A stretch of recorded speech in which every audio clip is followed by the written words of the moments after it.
again. Visit dollarseed.com and grow a little magic of your own for just $1. Dollarseed.com. What could be healthier? Fundraising is a great way to raise money for schools, churches, or any charity. Car washes and bake sales are so tired and time-consuming to organize. People want to help with supporting our clubs and charities, but don't always have the time to give. There is a better way. Giggle donation cards. At giggledonationcards.com, you can raise money the easy way while making people giggle in the process. And the best part, you get 1,000% return on your initial investment. Donations range from 50 cents to $2. Who could say no to that? Just visit giggledonationcards.com to learn more about raising money the easy way while putting a smile on people's faces. giggledonationcards.com. That's giggledonationcards.com. Free stuff for you just for listening to this station. Yo, we got your attention? Here's how it works. You click on the radio loyalty banner right now and sign up. Then you keep on listening like you already do. But now you earn points. Those points add up, and you can trade them in for cool stuff in the radio loyalty store. Earn more points by sharing your station with friends on Facebook and Twitter, answering surveys, and by using the apps in the New Players App Store. Pretty simple. Free stuff just for doing what you already do. Radio loyalty. Click the banner to join now. Do you know who Daffy Duck is? Do you know what separates Daffy from other cartoon ducks? His pronounced lisp. He, like I, was born with it and didn't know he had a speech impediment. In school, his classmates would make fun of his condition by mimicking him right to his face. When Daffy got to high school, a real speech therapist showed him the mechanics of proper tongue position in his mouth, although it was kind of strange at first. In 2 weeks, Daffy was speaking like a normal cartoon duck and never lisped again in a social setting, although he did keep his lisp for business reasons when he was performing. Don't be Daffy Duck forever. Lose your lisp. This month, seek out Spider Guy only on Fiverr.com. Listeners ask us all the time, how can we support the operation? Head over to our website at www.jiggyjaguar.com. That's right, jiggyjaguar.com. Click on the Amazon banner on our page. It will take you to Amazon. You will still see all the great prices, all the great selection, all the great convenience. But when you shop Amazon, we get a little bit of a credit from Amazon, and it helps us keep the operation going here. Recently, we had best-selling author, National Award winner Dan Perkins on, and he was talking about Amazon. I listened to your promotion for Amazon.com. You can buy book 1 and book 2, which just came out. Look at that. I encourage your listeners to go there and support your operation. You don't need to buy anything you don't want or need. You just do what you do on Amazon. Buy everything that you usually buy there, but do it through our link at jiggyjaguar.com. We get a small percentage, as I mentioned earlier, and it helps really fund our operation. Thanks to our friends at Amazon.com, and thanks for you for supporting us, the great listeners of the world-famous Jiggy Jaguar radio broadcast.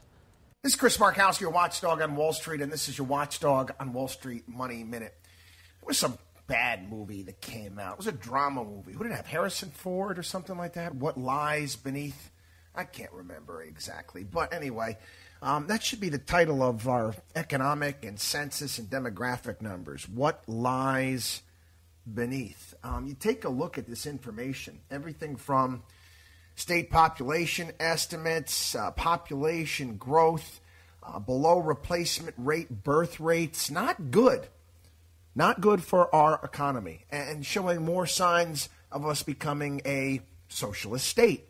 This kind of goes along. It's kind of par for the course for socialist countries. Along with this is data suggesting that Americans are more pessimistic, more risk-averse than ever before. You know what that means? No animal spirits. Told you this was coming. WatchdogOnWallStreet.com. Now, the Jiggy Jaguar Show on JiggyJaguar.com.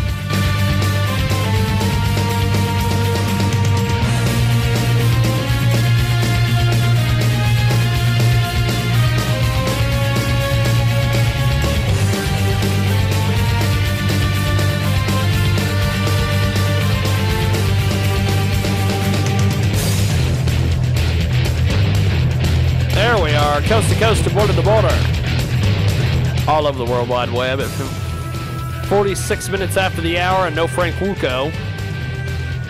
Frank Wuko has once again disappeared. I'm not sure what happened to him. He is nowhere to be found.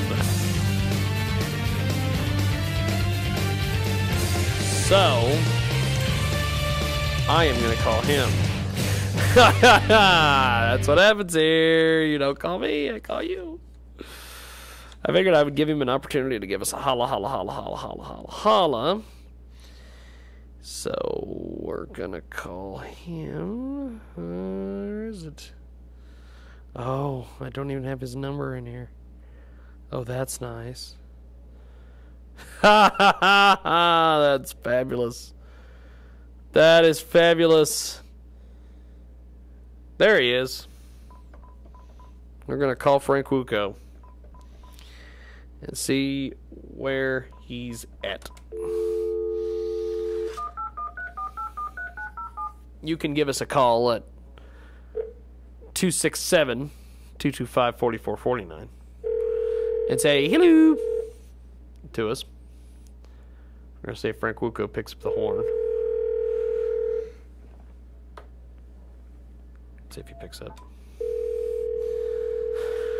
See if he picks up the phone to say hello. Frank Wuko. There he is, Frank Wuko. It's Jiggy. How are you, sir? Let's go. Let's go. We've got you. I've got you on, and we are off and running. Frank, let's talk about some of the big issues that are going on. First of all, bring us up to date on what you've been up to, because we've been attempting the last couple weeks to get you on. I know you've been involved in all sorts of different things. Kind of bring us up to date on what you're doing these days. Well, I've taken a very positive detour the last several months, jumping into the exciting world of entrepreneurship and startup in a technological business. So, wow! For anybody who has done a startup before, especially in the tech community, yes, it's all consuming and it's exciting, and I rank it right up there in the pleasure and pain of probably a natural childbirth. That's fantastic, actually. Frank Wuko with us today here on the program. And Frank, there's a lot of different things going on all over the world. We've been talking mainly the Middle East today, because that's what we do a lot here on Wednesdays. What do you think of this situation with Iran and Obama and everybody playing nice and trying to negotiate on nuclear weapons? Well, I'll tell you, the entire crux of the issue with Iran and their nuclear weapons program for Iran comes down to one thing only, ever, and that is Iran now requires only one ingredient to complete their weapons program, and that ingredient is time. Yeah. So any maneuver, any negotiation, any staging of a negotiation that represents the equivalent of any amount of time for them is good. So the Iranians know very well. They're actually much better at this, much more skilled and deceptive negotiators than we are. You combine us with a laundry list of European and other allies to throw confusion and other levels of approval into the negotiation mix, and it's a dream come true for the Iranians. Yeah, because they understand that if the supreme leader makes a facial expression that people interpret as a positive look on his face, then they just bought themselves 6 more weeks of time. Because or the new president, Rouhani he looked happy today. That must be good. Let's analyze that expression on his face for 2 weeks. While the Iranians bring another sentence on. It's great. See, that's if you're an Iranian negotiator in this process, you are utterly convinced that that you're dealing with the biggest bunch of morons on the planet. Wow, you are spot on that. We've got Frank Wuko joining us today. Each and every Wednesday, he joins us around this time to discuss the issues of the day. And Frank, some of the other things that are going on is this Syria situation. What do you think is? Are we finally going to have the big throwdown with Syria, or what's going on here? Well, I don't think. I just don't think that there, from our side, that there is the position or the national will to get involved in another large-scale, particularly ground operation or any operation that would pull us into a situation like that in the Middle East. And again, this is another situation where, by sort of loosely connected, the Iranians are very heavily involved in Syria. I only make that connection because we were talking about Iran before. Yeah. But to the entrenched powers, I mean, success is everything in Syria. You've got a very small and obscure Shia sect, actually the Alawite sect, which rules Syria, has been given, over the last 40 years or so, increasing degrees of legitimacy by the larger Shia community, namely the 12er Shia community in Iran and in Lebanon, and they're invested. So the Syrians, the Assad's part of the bargain was, hey, listen, you grant us legitimacy as a legitimate sect of Shia Islam, that is the Alawites, and our part of the bargain to you is we will open the back and front door for you to have access to the remainder of the Levant and other Middle Eastern countries and North Africa. So wow. The Iranians are not about to lose that, and as far as the Russians are concerned, and from a voting standpoint, the Chinese, we should be accustomed by now to understanding that neither the Russians nor the Chinese are ever going to do anything in the international court of opinion or UN voting territory that is going to do the United States any favors.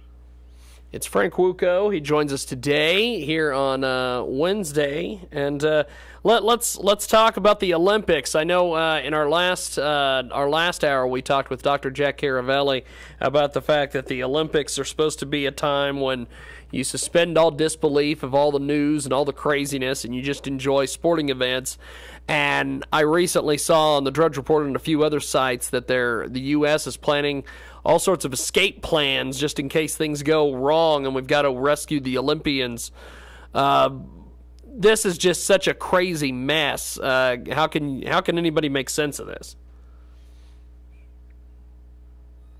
Well, I think as long as my proposal is that we make these escape plans and execution of escape plans, we get them cleared by the IOC and just make them Olympic events. Really? So in the event, and then we could actually just practice it. I mean, obviously we don't want anything seriously wrong, to happen, but I mean, you can get a gold, silver, or bronze, scored on your method of escape. Well, get some cross-country skiing, get a little downhill slalom in there, and away we go. This is crazy, and it shows the complete and total lack of. This is purist Islamic order. At its finest. I mean, this is these women, these black widows, and the other Chechen rebels who have been involved in this war, the separatist war against Russia. These are people who are fully committed, and while the rest of us and the Russians and sprinklings of moderate Muslims around the world decry what the black widows are doing and what the Chechen separatist community is doing to introduce an atmosphere of terror in the Winter Olympics. They, according to their worldview, which is the only one that counts if you're them, they're doing absolutely the just and right thing. I just can't wrap my head around all this craziness. I just it is insane. I mean, I would say for the most part, the Russians, are, when they want to lock something down and they want to institute, some fairly credible security measures in cooperation with other countries that are very, very good at it, like the United States, Great Britain, and France. Yeah. The odds of something bad happening at the hand of these Black Widows and the Chechens becomes significantly reduced. But still, it does. It just floats in a big dark cloud over the over the games that nobody wants to think about. Frank Wuko joins us today, as he does each and every Wednesday. And as we wrap it up here, what do you make of the some of the big news coming up this week? What are your what are some of your sources telling you, and what are some big stories we need to be on the lookout for? Well, I would say a story that needs to remain a big story, as difficult as this is. I mean, for people, and I would just say people in general that listen to your program and others, and I'm not even from the conservative side of things, but just concerned American citizens. Benghazi needs to be shaken down. I mean, this is it remains, in my opinion, and has been since it happened, without a doubt, one of the most significant scandals in the history of the executive office of the presidency and of the United States government. And to let it, to let it die on the vine, the way it is, despite the repeated revelations that come out from week to week to week, is it's kind of a national shame in a way. It's a very sad story that the American public is so disinterested, at will. It's also kind of a warning call as to how overabsorbed we've all become with very trivial information on mass media. Frank Wuko joins us. And Frank, how do we get more information? How can we follow up and check out everything you're doing online? Well, I tell you what, one of the best things to do is spread the word and tell people to listen to your segment every Wednesday. Like I say, I am getting involved in a lot of different things right now, which it kind of puts a little bit of a damper on my ability to entertain myself and write long-winded articles and whatnot that I post on the web. But I'm on Facebook. People can find me there, and they can certainly listen to me here each Wednesday. Well, good stuff. Frank, have yourself a wonderful week, and we'll talk next week, sir. Thanks for being with us today, man. Take care, Jiggy. Take care. All right, brother. Appreciate it, man. Later. At DollarSeed.com, all of our seeds are only $1 a pack. And we have online resources that teach you all about the rewarding hobby of growing your own plants, flowers, herbs, and vegetables. Imagine the joy you'll feel when your children actually help you harvest your first garden crop, or the pride of knowing you'll never need a florist again. Visit DollarSeed.com and grow a little magic of your own for just $1. DollarSeed.com. What could be healthier? Fundraising is a great way to raise money for schools, churches, or any charity. Car washes and bake sales are so tired and time-consuming to organize. People want to help with supporting our clubs and charities, but don't always have the time to give. There is a better way. Giggle donation cards. At giggledonationcards.com, you can raise money the easy way while making people giggle in the process. And the best part, you get 1,000% return on your initial investment. Donations range from 50 cents to $2.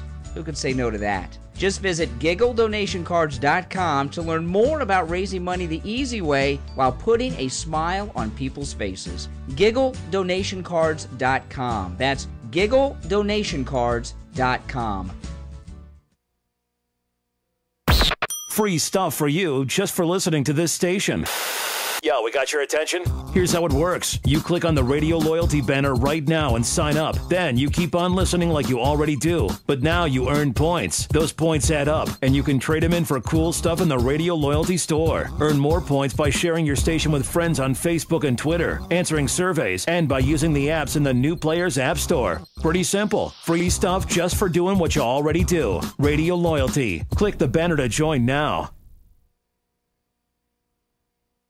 Do you know who Daffy Duck is? Do you know what separates Daffy from other cartoon ducks? His pronounced lisp. He, like I, was born with it and didn't know he had a speech impediment. In school, his classmates would make fun of his condition by mimicking him right to his face. When Daffy got to high school, a real speech therapist showed him the mechanics of proper tongue position in his mouth, although it was kind of strange at first. In 2 weeks, Daffy was speaking like a normal cartoon duck and never lisped again in a social setting, although he did keep his lisp for business reasons when he was performing. Don't be Daffy Duck forever. Lose your lisp. This month, seek out Spider Guy only on Fiverr.com.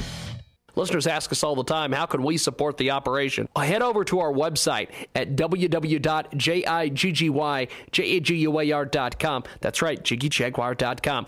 Click on the Amazon banner on our page. It will take you to Amazon. You will still see all the great prices, all the great selection, all the great convenience. But when you shop Amazon, we get a little bit of a credit from Amazon, and it helps us keep the operation going here. Recently, we had best-selling author, National Award winner Dan Perkins on, and he was talking about Amazon. I listened to your promotion for Amazon.com. You can buy book 1 and book 2, which just came out. Look at that. I encourage your listeners to go there and support your operation. You don't need to buy anything you don't want or need. You just do what you do on Amazon. Buy everything that you usually buy there, but do it through our link at jiggyjaguar.com. We get a small percentage, as I mentioned earlier, and it helps really fund our operation. Thanks to our friends at Amazon.com, and thanks for you for supporting us, the great listeners of the world-famous Jiggy Jaguar radio broadcast.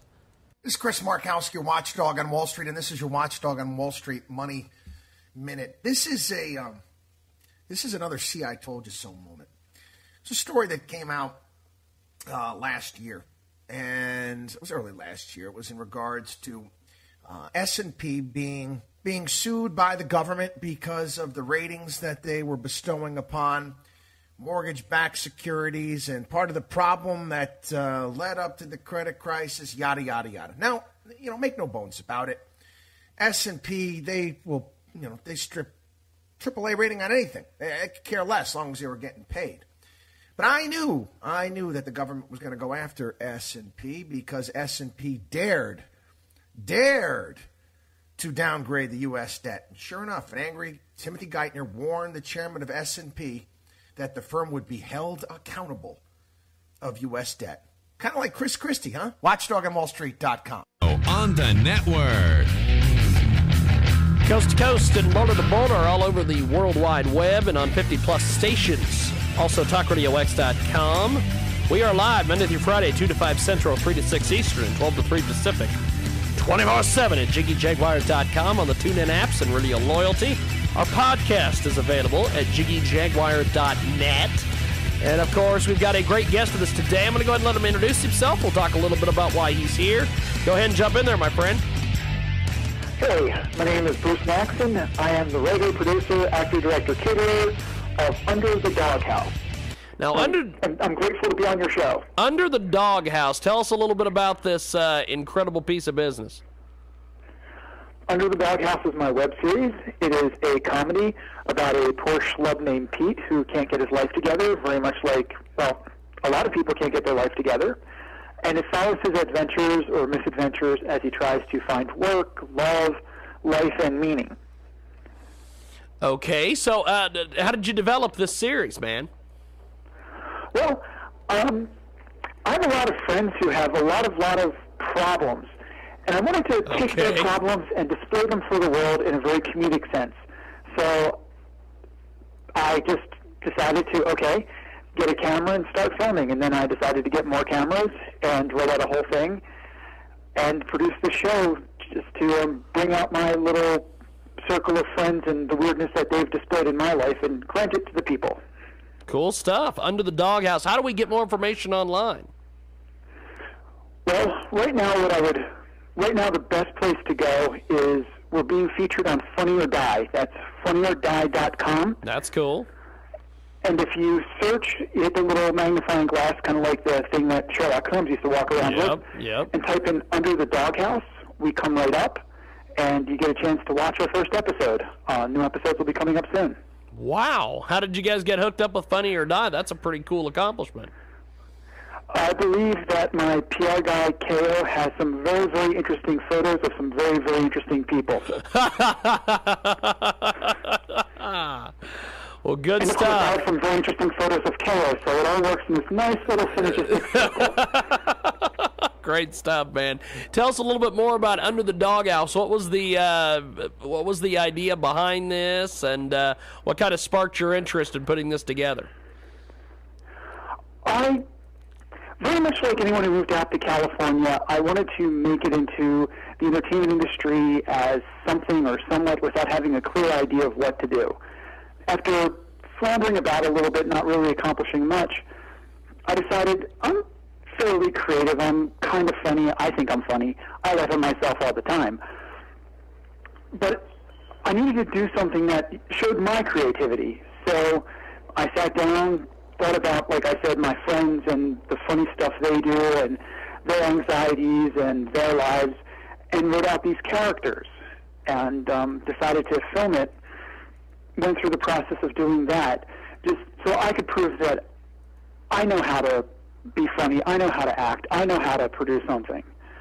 So about over the course of about 6 or 8 months, we wrote. Pardon me, I'm losing my voice. Don't worry about it. Don't worry about it. We shot it, and then went through the long process of putting it together, getting a nice cartoon introduction, getting the right music, getting the right sound, and then putting it out there. Amazing stuff. You guys have put a lot of time and effort into this. What are some of the goals and things with this incredible web series, Under the Doghouse? Well, ultimately, I would like people to build shrines of me in their basements and worship me. And I know that's a long-term goal, and I know it's not going to happen overnight. But right now, we just want to get views because we have ideas for a second season. Basically, we're going to take the character and try to make him become a real boy. And we really want to have the opportunity to do that. And for us to get that opportunity, we've got to have success now. So that's the overall goal, is to bring out a second season and later on, ultimately, to have a huge cult worshiping in my name. But like I said, that's years down the road. That's years down the road. That's part of the 5-year plan. Yes, it is. I'm around the 4th, 5th year. Now, with Under the Doghouse, it is a fantastic series. What does it take to put an episode together? What's the writing? All these things. The writing was the easiest part. It was essentially a huge dump of mine. It took me just took a couple weeks. And then I brought a friend in who was a wonderful writer, and she proofed it, she edited, she made suggestions, and we came out with our script. Then it took about 2 months to put together the cast, the crew. Most of the cast were people I had known and knew their work, and I could trust them, I could respect them. I knew they would do a good job for me, and they did. The crew became a whole process of trying to find the right people, and of course, like every aspiring artist, I had about the same budget most people have for their lunch for a week. So not much money at all. So now I'd have to find the right people. They had to be willing to work for pretty much nothing. Yeah. And that took a little bit of time. However, I managed to find some really, really great people who have stuck with me, who I've worked with more than once, and they've actually formed a little bit of a little group that they give each other jobs. It's really a nice thing. I'm kind of proud of it. And that process took a couple months. It was a 3-week shooting schedule on weekends. So we shot 2 days each weekend for 3 weeks. Then there was like a little additional. And those were like 12 to 16-hour days. And then it took just months to edit and put it together because I managed, out of sheer luck, something was smiling upon me. and I got a professional editor and also a professional sound guy, and those guys devoted their time to me, but it was after hours and it was as they could. So it took us a couple of months to put it all together. As I said, all told, probably from, hey, let's write a script to, hey, here's the first episode, probably about 8-9 months. Wow. That is that's an amazing effort. Now, with the series, how many episodes are there in the first season of this incredible web series, Under the Doghouse? There will be 10 episodes. 10 episodes that range from, as I said, dating topics, work, general family and life, and of course what it's like to have the bomb of a friend just move themselves in and ruin your life. Wow. Good stuff. Well, thanks for being with us today. I appreciate you making time. How do we find you guys on the internet one more time? Okay, a couple places. First one, go to Funny or Die. Search for Under the Doghouse. You can also go to our website, which is www.underthedoghouse.com. You can find me on Facebook. There's a Facebook fan page. Facebook, Under the Doghouse, you can find it. You can find me on Facebook at my name, Bruce Naxon, which is NACHSIN.com. You can also follow me on Twitter at Bruce Naxon. And I also have my own personal website, which is www.brucenaxon.com. There'll be a lot more coming up soon.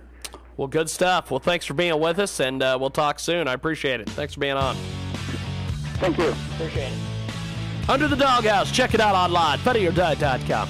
We've got more coming back here on our world famous Jiggy Jaguar Show.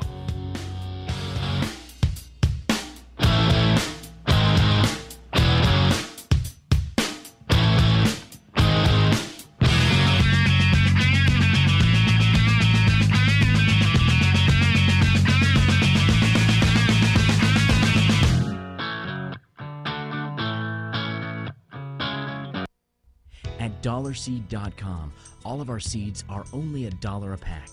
And we have online resources that teach you all about the rewarding hobby of growing your own plants, flowers, herbs, and vegetables. Imagine the joy you'll feel when your children actually help you harvest your first garden crop, or the pride of knowing you'll never need a florist again.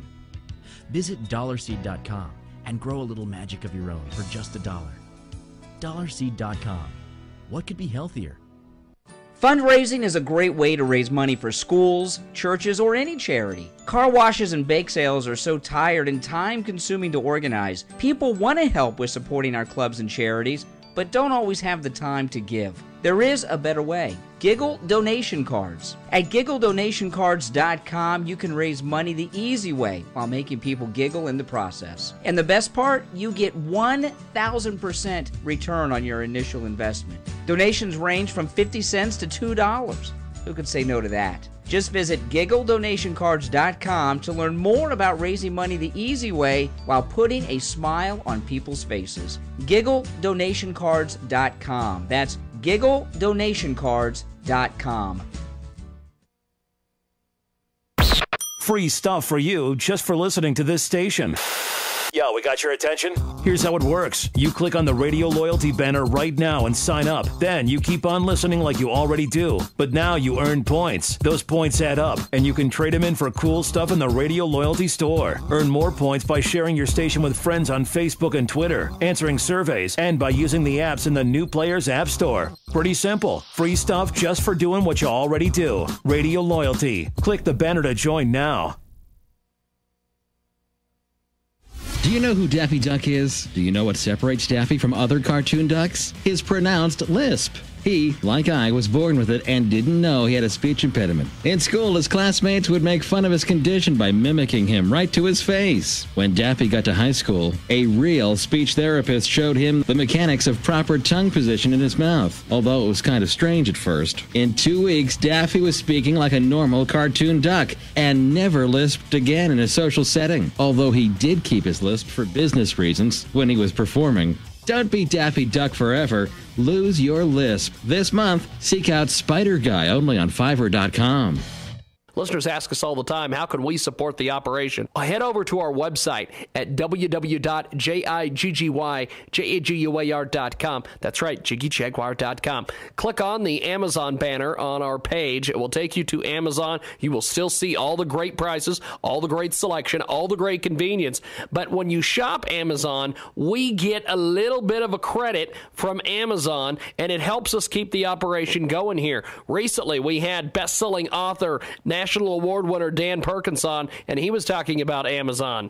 I listened to your promotion for Amazon.com. You can buy book 1 and book 2, which just came out. Look at that. I encourage your listeners to go there and support your operation. You don't need to buy anything you don't want or need.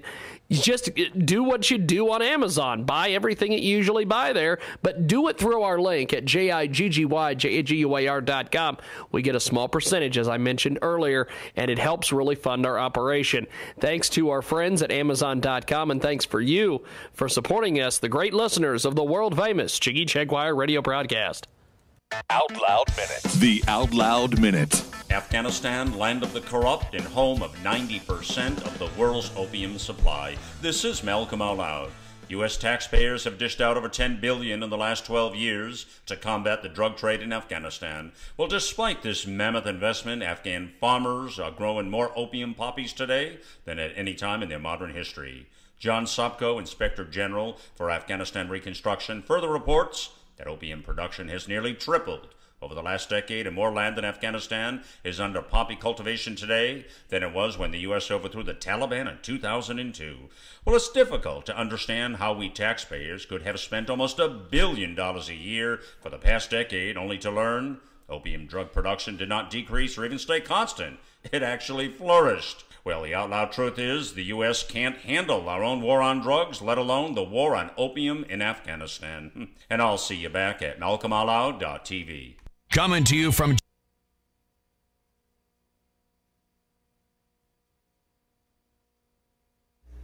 It is the world-famous Jiggy Jaguar show, coast to coast and border to border all over the World Wide Web and on 50-plus stations throughout the U.S. and Canada. We wanted to take a little bit of time today at 18 minutes after the hour to play a cool little track. It's called Vin Sung. It features David Vendetta and Sylvia Tolson, The Dragonflies. It's a Sea to Sun recordings, and the Dragonflies, the remixes, feature... just some amazing things here. We want to take some time out. We wanted to play this. Check out their website at seatosun.com. Also, they're also on iTunes. And check out the Dragonflies. We're going to check it out right now here on the world-famous Jiggy Jaguar Show.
Quite an interesting track. We're going to take another listen here. It's the same track, but it's the Disco Fries remix.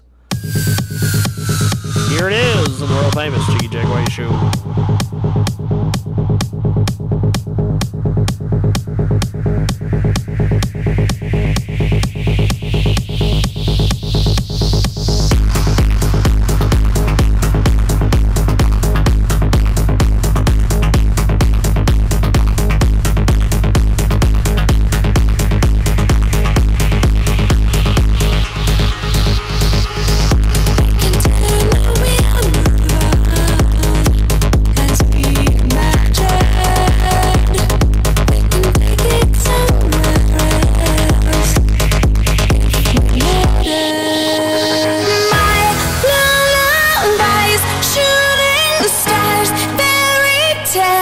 dragonflies hold on tight, intertwined, chasing signs. The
At dollarseed.com, all of our seeds are only $1 a pack. And we have online resources that teach you all about the rewarding hobby of growing your own plants, flowers, herbs, and vegetables.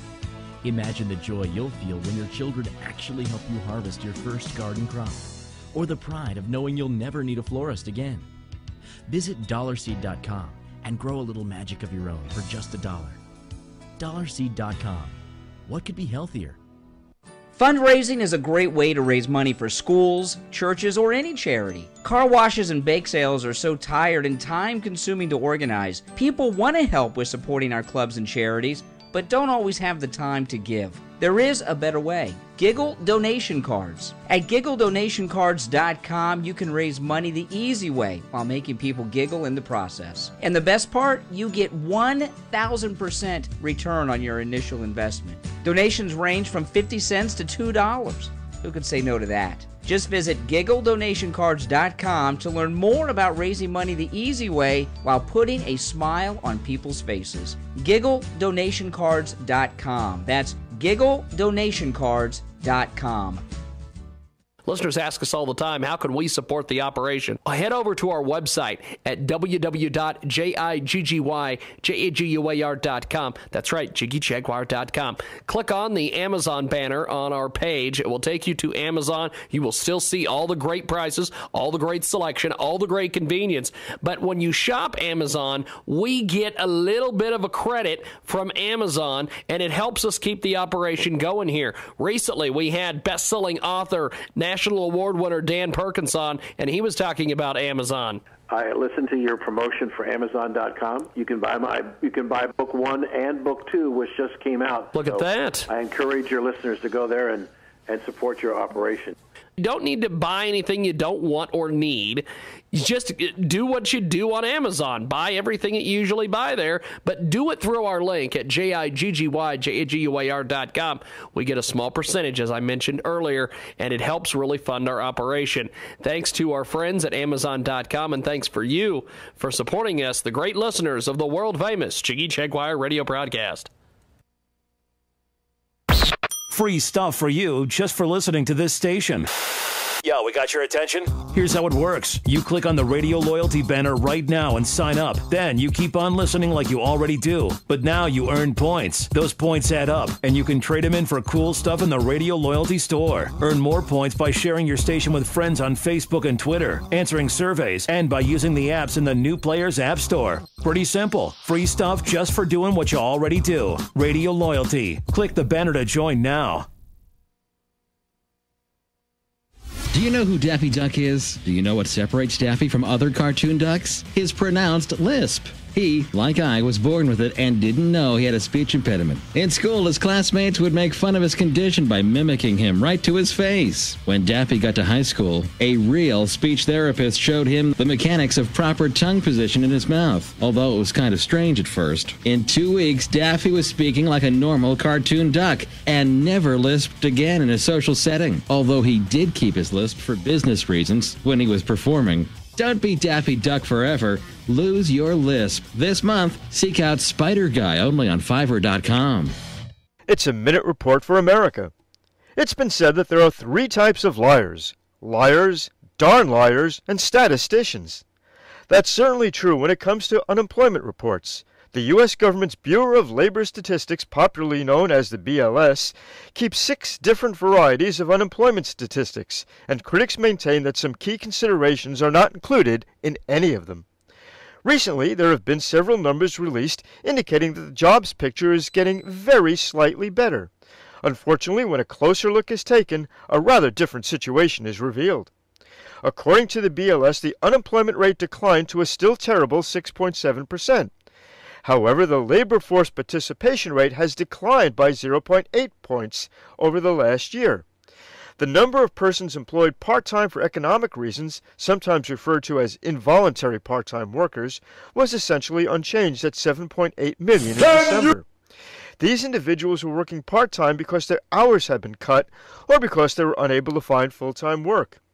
What all that means is that the real reason the unemployment numbers seem to be getting very slightly better is because a huge number of people have simply given up looking for work, out of sheer frustration or for other reasons. It also means that some workers who used to work full-time have now, out of desperation, taken part-time jobs when they can actually find them. This crisis is not getting better. I'm Frank Vernuccio. Read more at usagovpolicy.com. What Welcome to the Racing to Success Minute with Nadine Lajoie. Always pay attention to your numbers, either for your sales, your phone calls, your employees, how much money they are bringing in, how much clients they are taking care of every day or every week, and what do you do exactly every day. Today is my 100th Racing to Success Minute, and just realized that it's already 5 months that I do those Racing to Success Minute. Numbers are often a milestones, and when you fix your goals, that will be easier to reach if you are really following your numbers. On your bank account, this is even more important because you need to be sure that your inflow and your cash flow in your business are always matching with Nadine at NadineRacing.com. Back to the Jiggy Jaguar Show on the network. Coast to coast and border to border all over the World Wide Web and on 50-plus stations throughout the U.S. and Canada.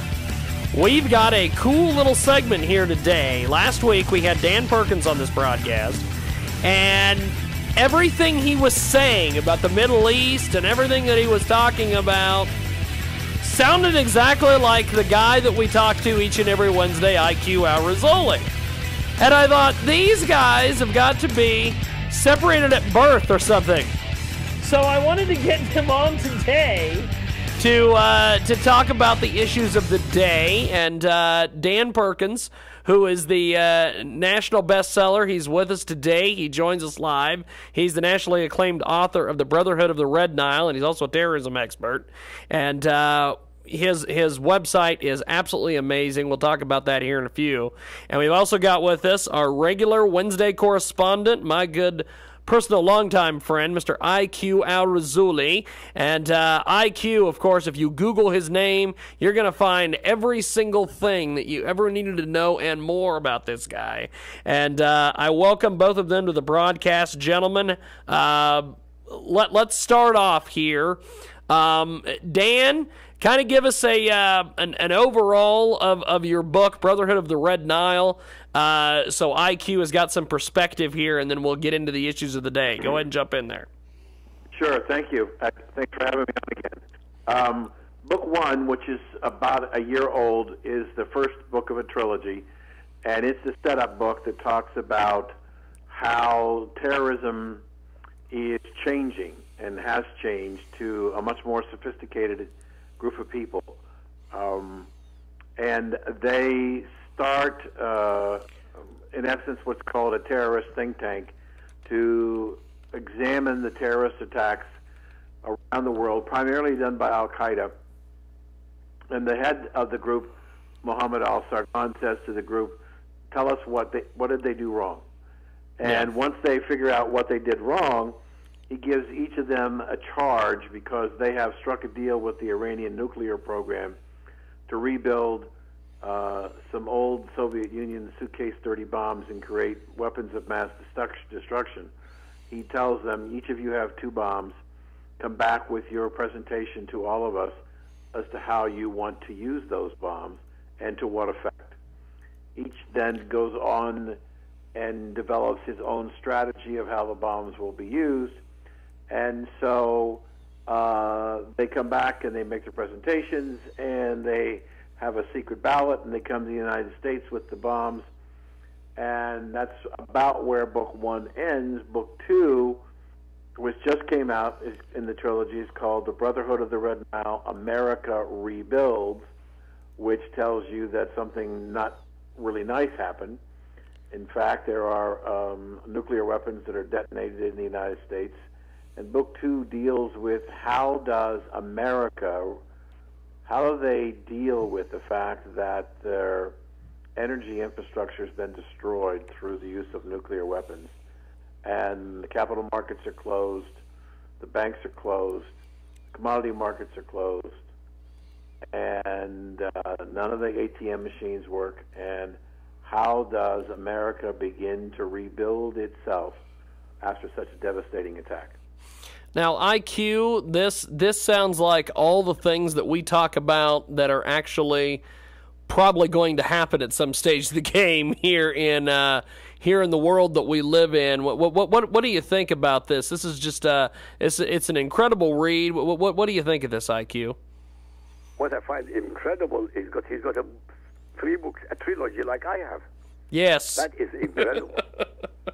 Because my books, Lifting the Veil: The True Faces of Muhammad and Islam, are based on my YouTube series. And it's 3 books, trilogies, 1, 2, and 3, and they're on Amazon. Amazing. Look, what Dan is saying is going to happen, one way or another. There is no doubt in my mind, has never been any doubt in my mind, that the way America is fighting so-called terrorism is wrong. You have an administration which is completely and utterly dysfunctional. Even the military are dysfunctional. I know it sounds arrogant that one person, staying somewhere in Europe in a small room, is telling one of the greatest military powers on earth that they're doing it wrong. But they're doing it wrong.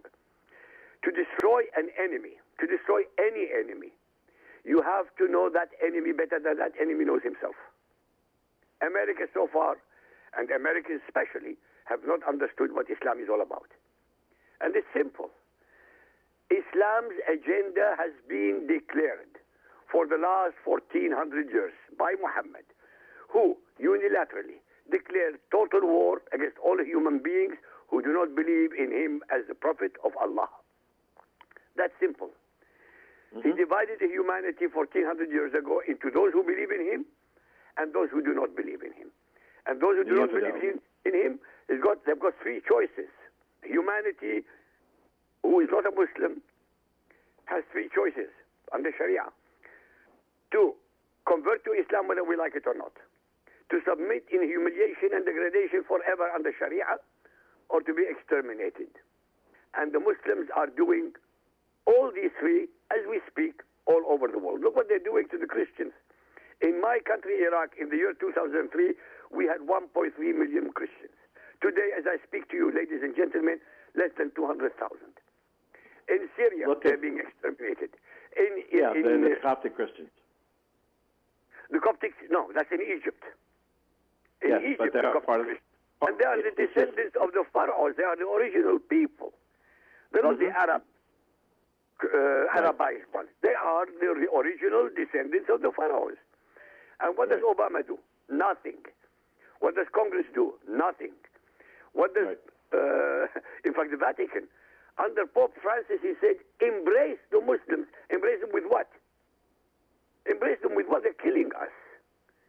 Right. They are against all humanity, not only today, in the 21st century, the most persecuted people on the planet are Christians. How is that possible? Dan, please tell me. Yes. What do you think? Well, I think that it is the evolution in Western Europe and the United States and North America of what we call secularism. That is where people have abandoned their religion for whatever reason, believing that they do not need a guide, do not need direction. They can figure this all out on their own. And so what happens is that when the secularism is now put together with the concept of popularism, the liberal agenda, what you have is total chaos, because the liberal agenda believes that because they believe it should happen, they can make it happen. I have no doubt that the President of the United States believed that the website for Obamacare would work, but it didn't. And it's not his fault. You know, under Sharia law, political leaders are taught not to take responsibility for mistakes, especially if they're the mistakes made by infidels. I think that we have a lack of leadership and a lack of direction. I think we have a president who is much more politically correct and less decisive. I agree with you. I had written recently about the persecutions of the Coptic Christians in Egypt. Look what the president did in Syria when the chemical weapons were used. He deferred to the Russians. He's trying to lead from the back. Well, if America is the last bastion of democracy for the world, and the president wants to lead from the back, then all the other things that are bad that are going on in the world that you articulated are growing in fervor because there's nobody to challenge them. I said in the show last week, I believe the most dangerous thing that happened to America happened 2 weekends ago in Geneva on the nuclear talks with Iran, when the president of Iraq came out and basically said, and I sent a copy of this to our host yesterday, that the West has basically surrendered to Iran. Yep.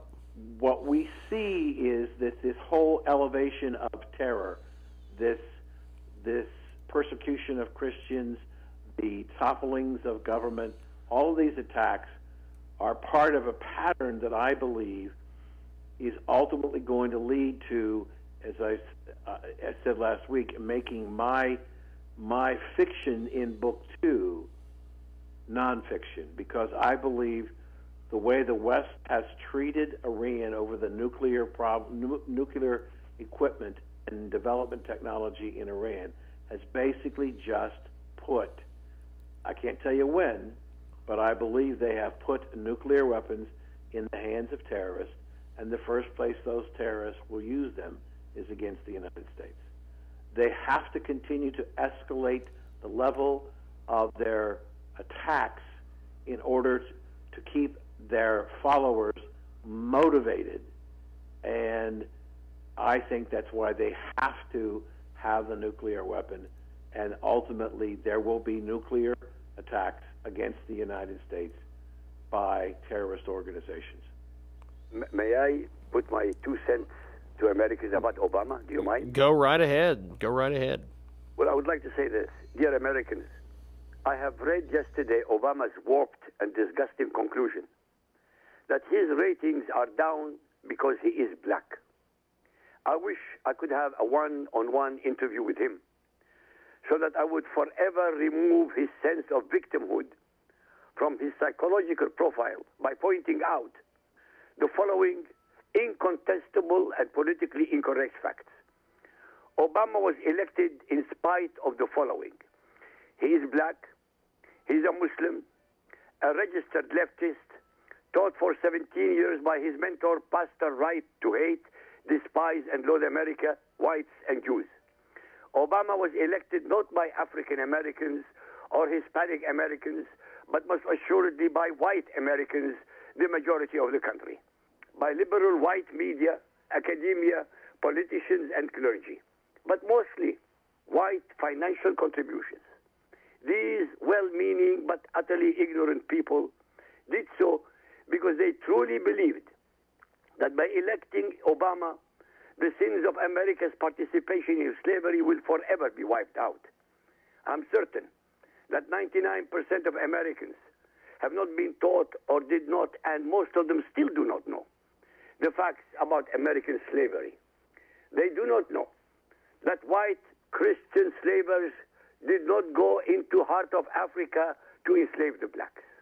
They do not know that it was the Muslim Arabs to start with, and then the African converts to Islam, who institutionalized African slavery, who raided, butchered, raped, and enslaved non-Muslim blacks to sell them into slavery on the shores of North, West, and East Africa.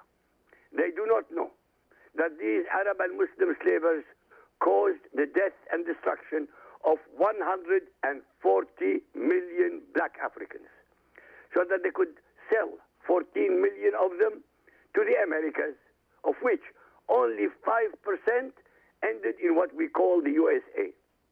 In short, Obama thinks he is a victim. Obama is not a victim. Obama is a victimizer. Back to you, sir. Dan, what do you think about this?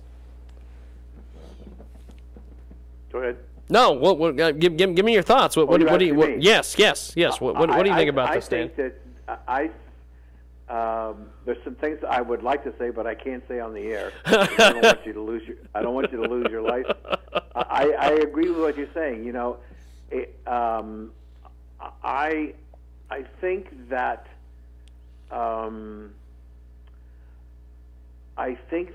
we have taken the concept of political correctness to a point where it's destroying the country. It's destroying the value system. It's destroying the government. I think that when you look at the government and all the regulations, there is one group of people who seem to have the greatest amount of freedom and exemption against many of the government regulations. You know who those people are? Muslims. Why? Because the president and the leadership of this country doesn't want to offend the Muslim population. If you look at what's going on in Western Europe, in France, in Germany, and in England, recently there was a situation where there is a Islamic bank that's formed in London, and they only make loans that comply with Sharia law. They call it a Sharia law bank.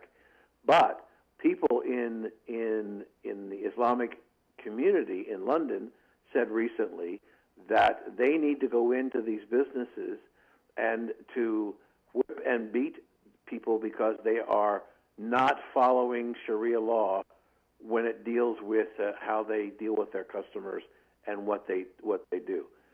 We are a world that seems to be afraid of standing up to the Muslim religion and the terrorists who aren't really Muslims per se. But I do agree with our guest that this whole attitude of the us and them, the infidels and the Muslim, has been around for hundreds and hundreds of years. I think we as a country are guilty of taking that and expanding it to a point that we are losing our identity as who we are as a nation. I mean, let's be brutally honest. Do you think there should ever have been any discussion about the idea of putting a mosque at Ground Zero in New York City? Should have never, ever been talked about. I don't care. I'm not trying to be prejudicial against Muslims, but you don't take our sacred ground where 2,700 people died, who were innocent victims of a terrorist attack, and say you want to build a Muslim temple there. There should have been no discussion, no permits, nothing, zero. But why didn't we do it? Because we didn't want to offend anybody. Well, that's basically bullcrap. It's time to grow up and take a stand for who we are as a nation and deal with this evil empire that is growing rapidly on a global basis, being supported by terrorist states. Now, IQ, you have often on this program discussed the exact same thing that Dan just brought up there. Kind of supplement that with some of the things that you've said in the past. Dan, and yes, Jim, you don't need to be a genius. I've always used this expression. Any decent human being with 2 brain cells of logic should come to exactly the same conclusion. You don't need to be a genius. We are defending ourselves. Islam has been against us for the last 1,400 years. Why should we be caring what they think? I don't get it. They are insulting us, by the way. They are inciting against us. When I mean by us, I mean non-Muslims, which are Christians, Hindus, Buddhists, Jews, atheists, agnostics, anybody who's not a Muslim. In every mosque, every Friday, in 80 languages, in 180 countries. No Muslim in the United States, and I repeat my word, I don't have to, you see, I'm not politically correct, I'm not an American citizen, and I'm dying for somebody to sue me. No Muslim in the United States, no Muslim in Europe, no Muslim outside Dar al-Islam, that's the land of the Muslims, can ever be loyal to America, to European countries, or to any country which is not Muslim. Full stop. Sue me. Well, that's why I'm begging for an imam to come against me. I'm begging for a scholar of Islam to come against me. I've been doing it for 10 years, not a single one. Why? I have in my first book, as we talked a little about earlier, there's one of the terrorists is from Iran, and I recently did a book tour just before Thanksgiving in Cincinnati in Northern Virginia, and was asked by my publicist if I would meet with some people from the quote Iranian community, or as they like to say to themselves, the Persian community in Cincinnati, because they were concerned about how I was portraying the Iranians in my book. And I said I'd be happy to meet with them. And I sat down, and they agreed to give me 2 hours. And 2 hours came and went, and we're talking more and more and more. And I gained an insight that was extremely valuable to me, and that insight was that these people, and I understand that as a nation, the Iranian nation is probably one of the most intelligent in the world in terms of their scholarly abilities and their thinking abilities. They don't function very well sometimes, but they're also being unrealistic. I said in the show last week that I believe that in the conversation I had with them when I talked to them about energy independence for the United States, and that we would no longer buy crude oil from the Middle Eastern countries, she could not fathom that could ever happen. And yet I sent to our host here yesterday an article where the International Energy Agency is now predicting that the United States will, in fact, be energy independent by the year 2020, 6 years from now. And the idea that the whole population shift, the wealth shift, is going to shift away from the Middle East and from OPEC to the United States and Australia as OPEC loses its three largest customers, the United States, China, and Japan, to competitive forces. The chaos that's going to be created in the Middle East is going to spill out in terrorist attacks all over the world. Then we have, the nations of the infidels. We are 80% of humanity. Did you know that 20% of humanity, the so-called Muslims, in 57 Muslim majority states, are the least productive, least inventive, least creative in human history? It's a fact. And I would like to have somebody to challenge me. And yet we, the 80% non-Muslims, are the most productive, most inventive, most creative, and most powerful in human history, and our leaders are running like a chicken without a head. Agreed. That's what's happening. Absolutely. I agree. The Muslims have succeeded, sir, in convincing the world that the world is afraid of them and will not stand up to them. Well, we're not afraid. The public should not be afraid. By the way, there is a shift now in Europe, not by the governments, but by the people. They have had enough of Islam. There is a shift now. They are going now to the extreme right wing. So Europe is self-destructing on two different fronts: Islamofascism and Nazism. And that's exactly what's happening.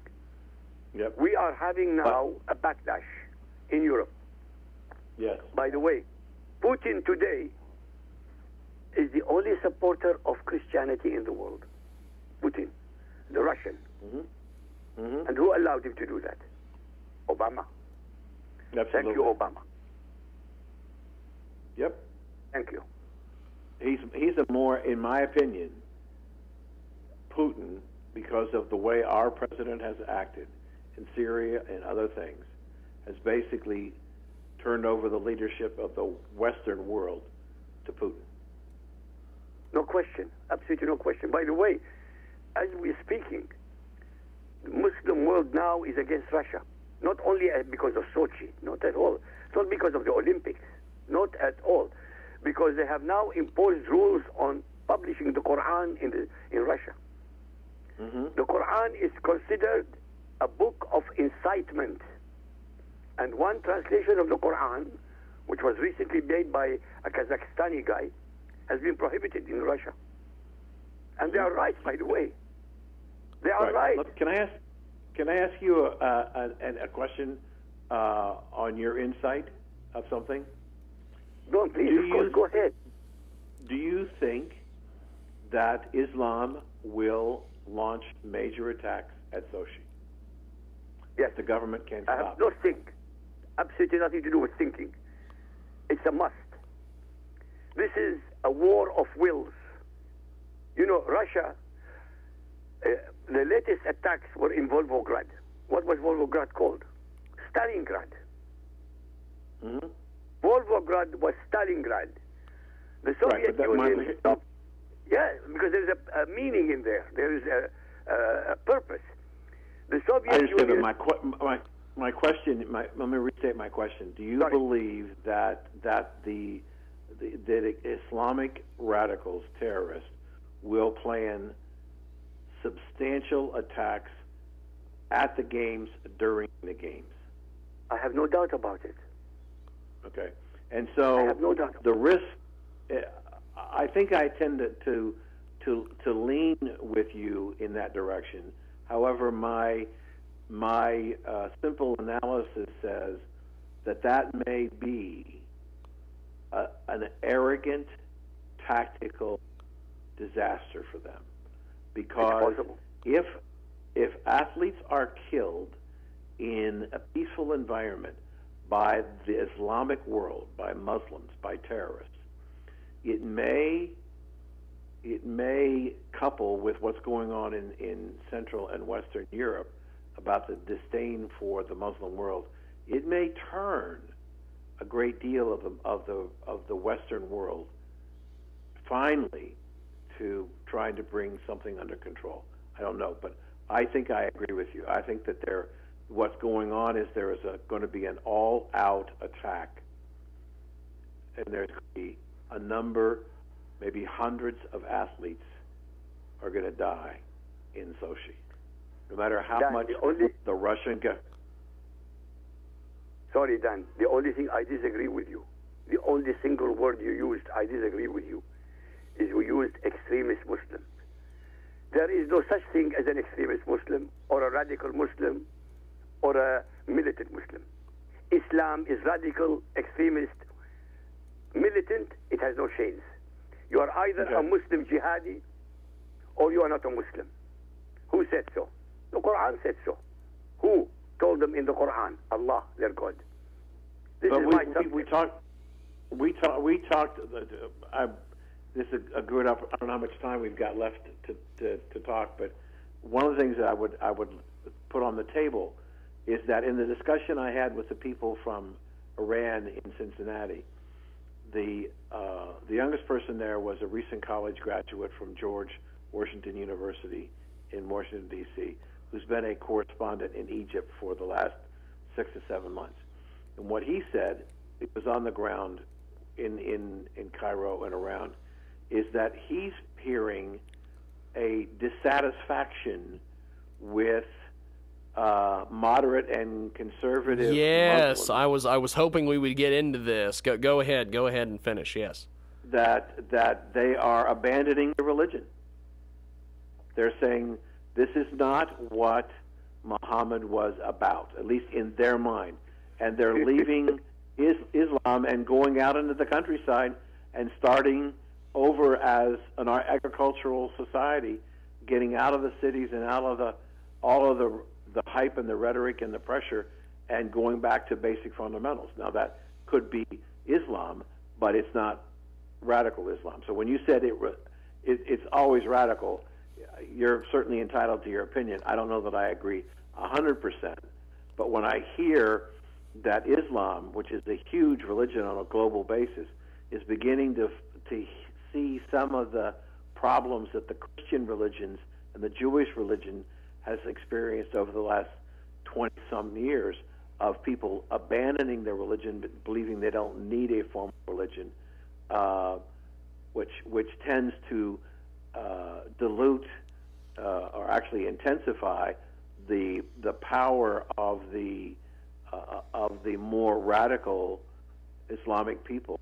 And I think that as I said earlier, and we started this discussion, I believe the radicals have to ratchet up the attacks and what they're doing to continue the fear.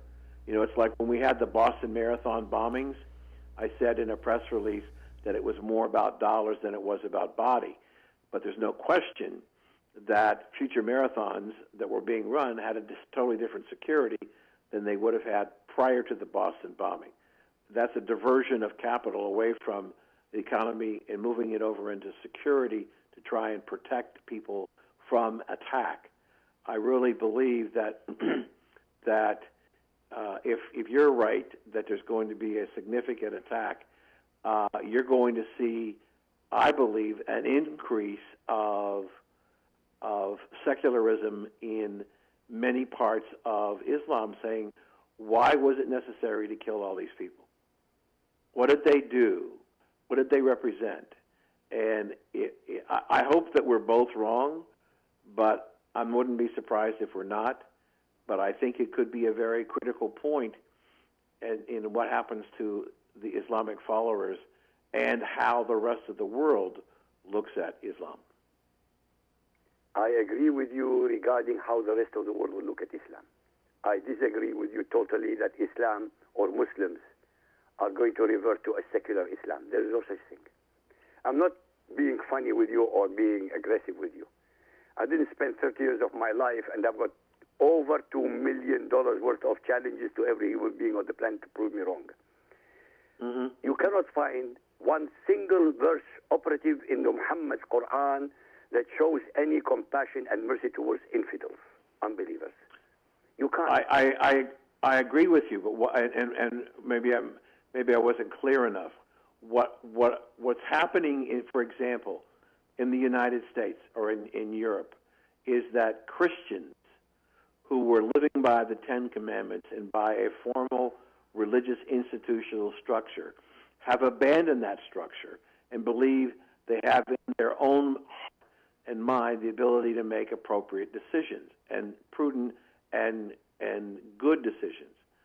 What I was trying to say is that what I heard from this reporter in Egypt is that there are Muslims, he called them conservative and moderates, who do not like the way that the religion is going, and so they're leaving the religion in a more secular movement that believes that they don't need the Quran and they don't need Muhammad in order to live a good life and treat people fairly.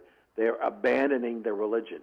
So when I was saying secular Muslims, I probably misspoke there, but what I was trying to say is that there appears to be, at least in Egypt, a level of tolerance for the violence and the death and destruction for some members of the Muslim religion is not acceptable to them, and they're leaving. I suspect that if there was an attack, a serious attack in Sochi, where there were a large number of people killed, that it may also turn more Muslims who were on the fence to abandon their religion and do something different. Dan, let me tell you what this Iranian didn't tell you. Most Iranian young men and women are not leaving Islam for secularism. They are leaving Islam for Christianity. Muslims have only one choice, only Christianity. Why? Because Jesus is one of the most important prophets in the Quran. And since they are monotheistic, or they believe they are monotheistic, the nearest thing to them is Christianity. They cannot leave Islam completely. They have to believe. And the Christians are being accepted. Christianity is being accepted now in Iran by the young people in a greater number than ever before in the history of Iran. And you are right, by the way, about Iran. So are you supporting my contention that I agree that with you. the religion is losing. Yes, I agree. They're with not you, going to but secular. They're going to they're going to Christianity. And so is that why the radical Muslims are attacking the Christian churches? Absolutely. Absolutely. They want to eliminate Christianity totally. That's what they are doing. Mm-hmm. And who is aiding and abetting them? Obama. And the West in general. They are. Mm-hmm. They really are. Mm-hmm. You know, Muhammad, 1400 years ago, told his followers, silence means consent. 1400 years ago he said that. So the silence of Western societies regarding the destruction and extermination of Christianity in the Muslim world means they are consenting. Why are they consenting? Because they don't want to 1400 years ago, 1400 years ago, had the Catholic Western Europe supported the Byzantine Empire and the Byzantine Christian Orthodox, Islam would not have won. But they let them lose. And this is exactly what's happening now. 1400 years later, the same Christians who were exterminated and made null and void 1400 years ago is a repeat performance today. And again, Western Christianity, whether Catholic or Protestant, is not doing anything. Right. Yeah, because they're in turmoil, because they're losing their identity.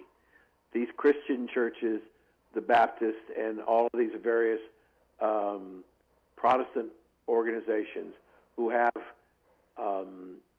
bastardized their religious tenets in terms of gay ministers and gay marriage and all of the things that have become more politically correct, has destroyed, in my opinion, many of the fundamental religions in the United States, Christian religions, because people no longer want that kind of situation when there's no order, there's no direction. Well, she's going to be ordained, they're going to get married, and all the things that have a long thousands and thousands of year history in how the church has functioned. The churches, in many cases, today no longer are true to their fundamental roots and have adapted in the ever-changing social environment in the United States and the West. A lot of it influenced by the Arabs and by Muslims, but they're ignoring. It's just like we as a country want to abandon our Constitution. We want to walk away from it. There are people who say the Constitution of the United States is no longer relevant. And if we have a society that says our fundamental laws are no longer relevant, then what kind of a nation are we ultimately going to be? A nation that's easier for the Muslims to conquer. Absolutely right. I've always said that the greatest single constitution in world history is the Constitution of the United States of America. I never had any doubt about this. I will never have any doubt about that. And the one who is destroying it, who has been destroying it, was Obama. Obama. It's not. I despise the man not because of his color. I couldn't give a damn about his color because of polka dot. I don't care. But he has deliberately and continually, with malice aforethought, tried, in fact, not even attempting, he's succeeding, in making America a third-rate nation like his father's nation in Kenya in East Africa. Exactly the same. Yeah. I did a press release a couple of months ago where I raised kind of a rhetorical question, and I said, is America being governed under the Constitution or under Sharia law? And I said that because I am not an expert on Sharia law, but I have read enough to know that there is a difference in how a Muslim interfaces and works with a infidel. And I pointed out that when the new president of Iran was brought in and President Obama welcomed him with open arms, Benjamin Netanyahu from Israel, the prime minister, said to the world, "Do not trust this man, he lies. Don't go on what he says, go on what he does." Absolutely and right. the ability for a Muslim in dealing with an infidel. So when our President of the United States lied 29 times, if you like your plan, you can keep it. If you like your doctor, you can keep it, period. He was outright lying. And if you look, quote, at his apology or his misunderstanding, he took no blame.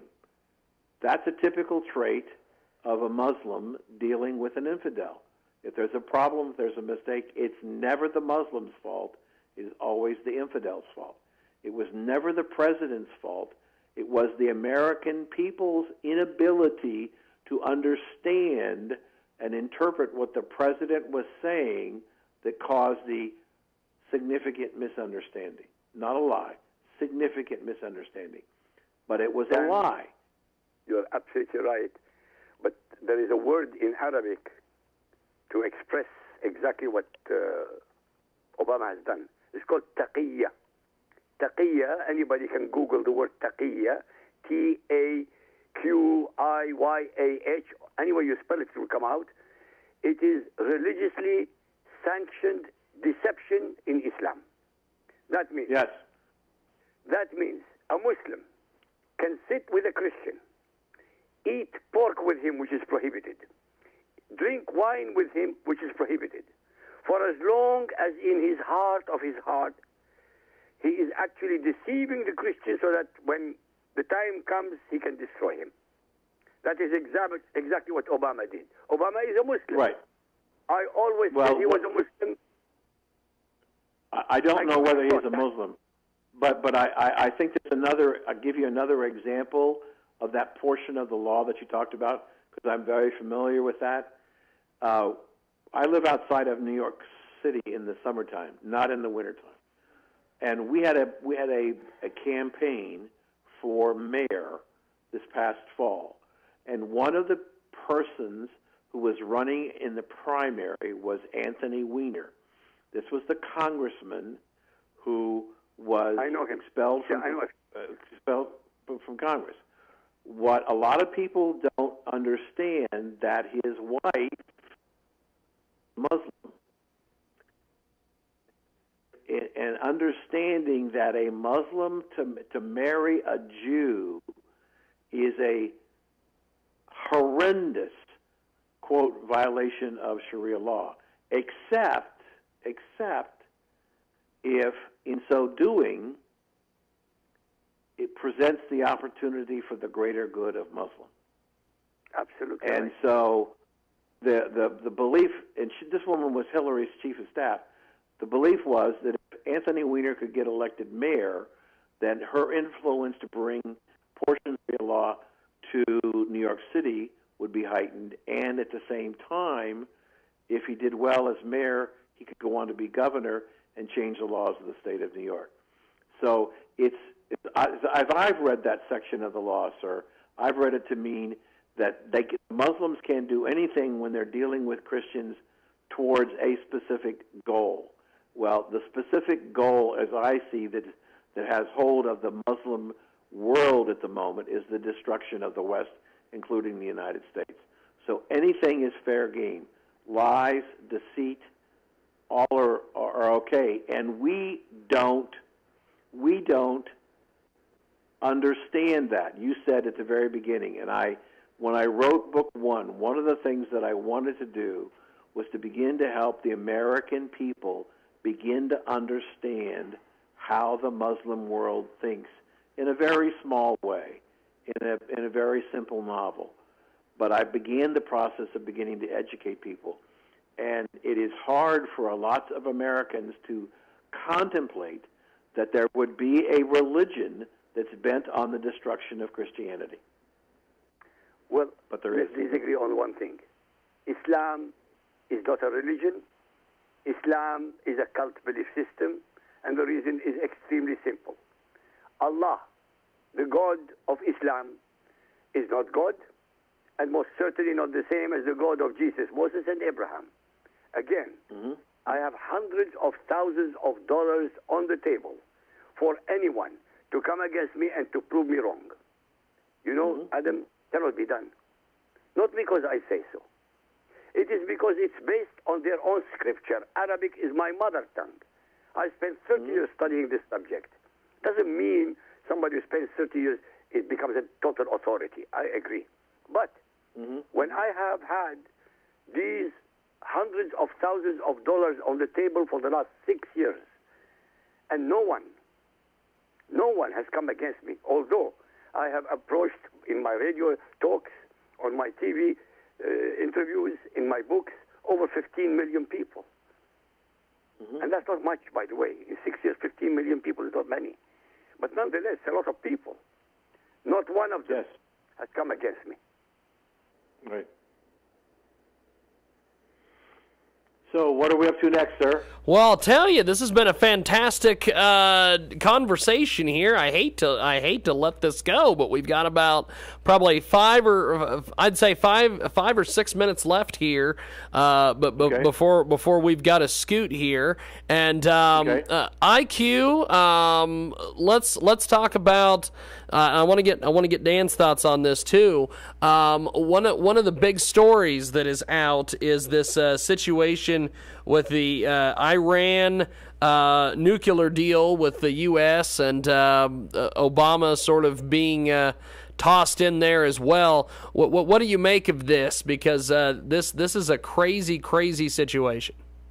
Well, to be fair, Obama is an idiot. I've known that all the time. And he continues to be an idiot. But what bothers me, honestly, what bothers me, is that there were 6 nations, not only the United States of America, and Russia and China were among them, who agreed to these terms.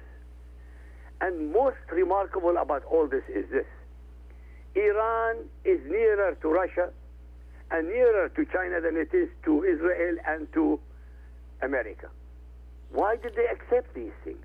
Well, actually, I don't mean to interrupt you, IQ, but just a second ago this was published across the Drudge Report. It's a story from the Weekly Standard. The Iran foreign minister says that the White House is wrong about any deal. We did not agree to dismantle anything. What do you guys make of this this situation here? This breaking news here. I absolutely. I understand that going back to what we just talked about, they can say anything they want when they're dealing with an infidel. Now, IQ said that he thought that Obama was a Muslim. Could be, couldn't, I don't know. But the other 5 Western leaders were clearly not Muslims. And the agreement is a piece of trash. He's right, they didn't give up anything. And worse, we took off a lot of the sanctions, and we gave them $7.9 billion to continue to build centrifuges, and they're going to go along as if nothing ever happened. Within days after this agreement closely was signed, the Secretary of State of the United States, John Kerry, is on the record saying, I'm not sure this is going to work. So what confidence did he have going into the deal when he's saying, with days after it's signed, I'm not surprised at the Iranian minister, because remember, the president of Iran said when he walked out of the meeting, basically, the West conceded to us. We now own the West. This is, if you go back in history, and I know we're short on time, go back and look at the period of appeasement with Neville Chamberlain speaking for the West in his dealings with Adolf Hitler. And I think you've got the same kind of, you got exactly the same kind of situation here today, where the Western powers are trying to do everything they can to appease the Muslims because they want peace. They don't want to have any problems. And in London, go ahead. Sorry, Adam. One thing I want to bring out to the attention of people. When Neville Chamberlain came back after his meeting with Hitler, Germany was one of the most, in fact, Germany was at that time the greatest military power on earth. So there is an excuse. But in this case, the United States, Russia, and China can obliterate Iran in microseconds. There is no excuse to give in. None whatsoever. Right. Huge difference. I agree. The mentality is exactly the same.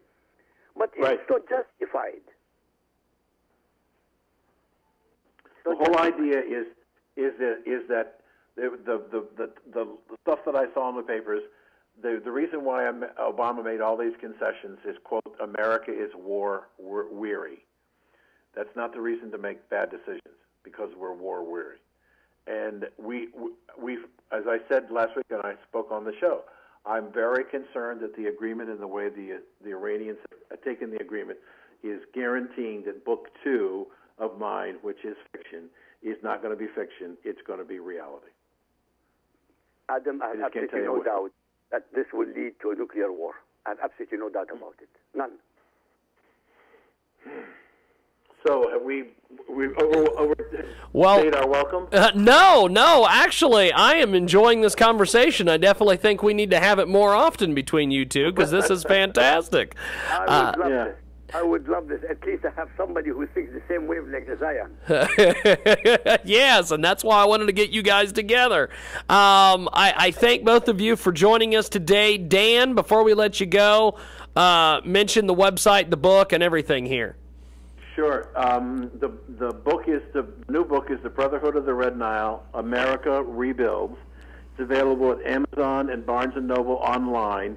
And if you go to Friesen, F-R-E-S-E-N Press.com and go to the bookstore, a portion of the proceeds will go to disabled veterans and active duty warriors in the United States. So you can get the book both books at Amazon and Barnes and Noble.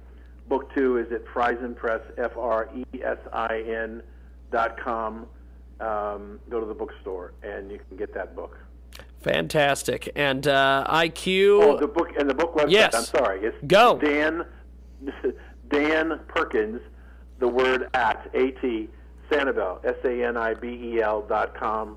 And you're right. It's chock full of all kinds of stuff and reviews on the books and press clippings and radio interviews and television interviews. And I'd like to again thank you for